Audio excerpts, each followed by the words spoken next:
Юля с детства обожала собак и часто вспоминала овчарку, своих родителей. Съехав от родителей, девушка сняла квартиру в спокойном районе с хорошими соседями и устроилась на работу бухгалтером.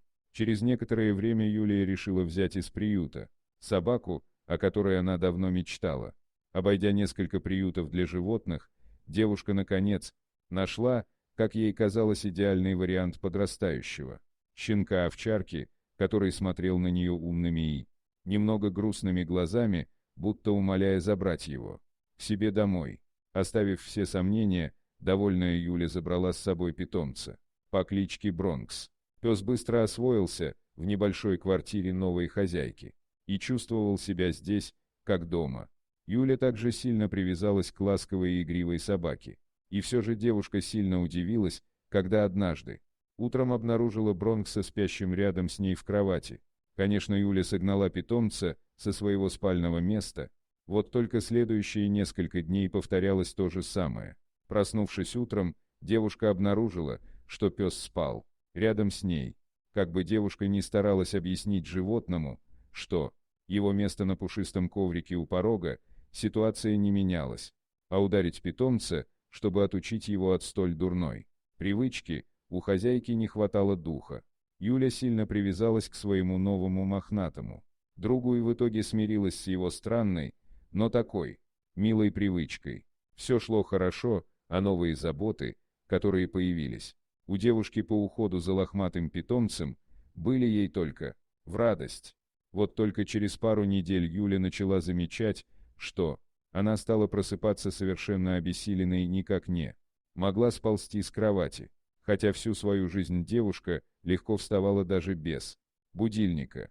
Сначала Юля не обращала на это внимания, решив, что дело в монотонной рутинной работе, которая, честно говоря, не вызывала у нее большого энтузиазма. Но с течением времени самочувствие девушки все ухудшалось, а противная слабость стала ее постоянным спутником. Поэтому Юля решила выделить время и сходить к врачу. Доктор осмотрел девушку, назначил ей несколько анализов. Вот только медицинские исследования ничего особенного не выявили, что позволяло бы поставить определенный диагноз. Расстроенная Юля рассказала врачу о своем питомце, который с недавнего времени взял привычку спать в одной кровати рядом с ней. Тогда доктор, недолго думая, пришел к выводу, что у девушки аллергия на собачью шерсть, и назначил ей несколько препаратов для подавления аллергических реакций, а также посоветовал свести до минимума контакты с животным.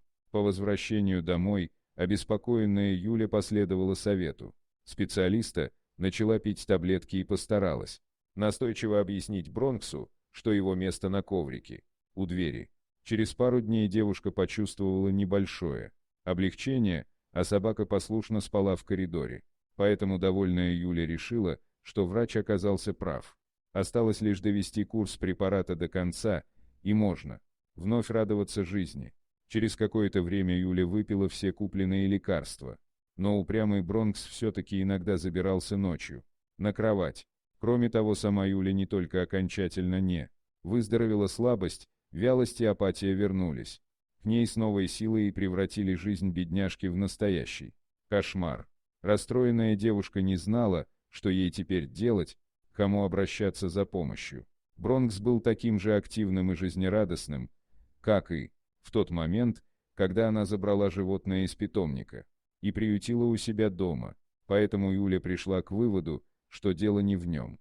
Вот только жизнь Юли, несмотря даже на довольного питомца у ее ног, стала по-настоящему невыносимой. Девушке даже пришлось взять на работе отпуск за свой счет, так как мысли постоянно путались в ее голове, и она никак не могла сосредоточиться на своих обязанностях.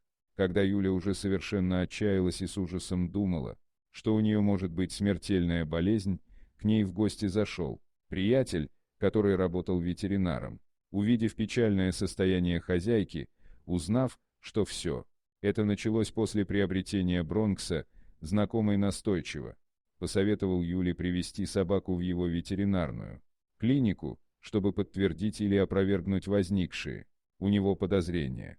Ситуация девушки была безвыходной, поэтому ей пришлось последовать совету ветеринара. Однако при внешнем осмотре Бронкса ничего не удалось обнаружить, поэтому у пса взяли несколько редких и довольно дорогих анализов, результатов которых пришлось ждать целую неделю. Эта неделя показалась ослабшей до невозможности Юли настоящим адом, а когда наконец раздался звонок от знакомого ветеринара, она сразу же взяла трубку. Мужчина взволнованным голосом сообщил Юле, что она подхватила от Бронкса очень редкую, чрезвычайно опасную болезнь, которую невозможно выявить, не проведя специальных исследований. Страшное заболевание редко передается от собак людям, а в случае с Юлей это случилось из-за постоянного близкого контакта с питомцем. Скорее всего, в тот момент, когда они спали рядом, ветеринар назначил для Юли и ее питомца срочный курс очень мощных антибиотиков, добавив при этом, что если бы девушка протянула еще немного, то все закончилось бы для нее очень печально. При этом у самого Бронкса болезнь никак не проявлялась, он был лишь ее переносчиком. Юля сразу начала принимать лекарства, так же, как и ее питомец. Закончив курс, девушка почувствовала значительное облегчение, а результаты повторных анализов показали, что болезни больше не было. В тот день Юлия наконец вздохнула с облегчением, крепко обняв своего питомца, который ненароком чуть не погубил ее, а еще она позволила любимому питомцу засыпать рядышком с ней на ее большой мягкой кровати. Дорогие друзья, если вам понравилось видео, поставьте лайк, а также подписывайтесь на канал, где найдете еще много интересного.